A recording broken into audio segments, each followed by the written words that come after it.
তৃণমূল নেতা দুলাল সরকার হত্যাকাণ্ডের 12 দিনের মাথায় ফের মালদায় শুটআউট। কালিয়াচকে গুলিবিদ্ধ তৃণমূলের অঞ্চল সভাপতি। গুলিতে মৃত্যু হয়েছে এক তৃণমূল কর্মী হাসা শেখের। গুলিবিদ্ধ তৃণমূলের অঞ্চল সভাপতি বকুল শেখ এবং তৃণমূল কর্মী এসারউদ্দিন শেখ। রক্তাক্ত অবস্থায় আহত দুজনকে নিয়ে যাওয়া হয়েছে হাসপাতালে। অভিযোগ, এর নেপথ্যে তৃণমূল কর্মী জাকির শেখ। বিষাক্ত স্যালাইনের সঙ্গে অক্সিটক্সিন বিপত্তিতেই প্রসূতির মৃত্যু। মেদিনীপুর মেডিকেল কলেজে স্যালাইন কাণ্ডে 5.5 পাতার বিস্ফোরক রিপোর্ট জমা পড়ল স্বাস্থ্য ভবনে। তদন্ত বোর্ডের প্রাথমিক রিপোর্টে বলা হয়েছে রিঙ্গার ল্যাকটেট স্যালাইনের কারণে মেদিনীপুর মেডিকেলে এক প্রসূতির মৃত্যু হয়েছে। বাকি 3 জনের অবস্থা আশঙ্কাজনক সেই কারণেই। স্যালাইন কাণ্ডে তদন্তভার পেয়ে মঙ্গলবার মেদিনীপুর মেডিকেল হাসপাতালে যান সিআইডির আধিকারিকরা। কাদের গাফিলতিতে প্রসূতিদের এই পরিস্থিতি, কিভাবে ঘটলো এমন ঘটনা, সবটা খতিয়ে দেখছেন গোয়েন্দারা। বিষাক্ত স্যালাইন কাণ্ডে প্রসূতির মৃত্যুর ঘটনায় তোলপাড় রাজ্য রাজনীতি। স্যালাইন কাণ্ডে এবার কেন্দ্রীয় স্বাস্থ্যমন্ত্রীর হস্তক্ষেপ দাবি। জেপি নাড্ডার হস্তক্ষেপ চেয়ে চিঠি পুরুলিয়া বিজেপি সাংসদ জ্যোতির্ময় সিং মাহাতোর। চিঠিতে তিনি বলেছেন, বর্তমান সরকারের আমলে বেহাল বাংলার স্বাস্থ্য ব্যবস্থা। জাল ওষুধ চক্রের হাব হয়ে উঠেছে পশ্চিমবঙ্গ। ভাটপাড়ায় বিজেপি নেতা প্রিয়াঙ্ক পাণ্ডের গাড়িতে হামলা চালানো, খুনের চেষ্টা সহ একাধিক অভিযোগে গ্রেফতার মোহাম্মদ আমিন।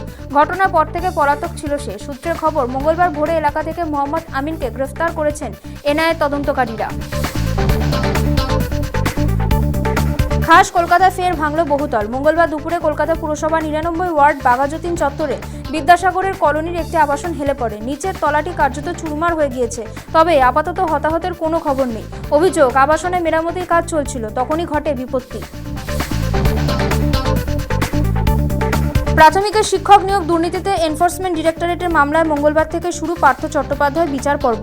বিচার ভবনে ইডির বিশেষ আদালতের রুদ্ধদ্বার কক্ষে সাক্ষীদের সাক্ষ্য গ্রহণ শুরু হয়। এছাড়াও 20 জানুয়ারি ও 27 জানুয়ারি আরও দুজনের সাক্ষ্য গ্রহণ করবে আদালত।